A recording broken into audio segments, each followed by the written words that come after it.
think that's accurate. I knew Charlie for 13 years, and when he was a kid, he was like an 18-year-old kid when I first met Charlie in the Breakers in Palm Beach, and he was fundraising, running around, and I watched him, grow into a man and watch him, get married and have a couple of very young kids.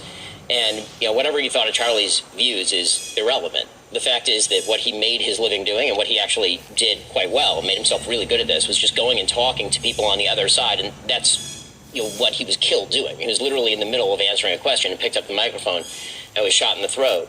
And we do have a serious problem in this country with people who believe that violence is the proper response to speech. And that does skew young. What the polls tend to show is that of Gen Z, only 58% of Gen Z believes that there is no excuse for violence in response to speech, meaning that 42% believe that there are some times that violence ought to be a response to speech, which is deeply terrifying. I mean, on a personal level, obviously, I have 24/7 security. I've had 24/7 security for a decade. I've spoken at a lot of college campuses. I never, honest to God, thought that we were going to get to this point.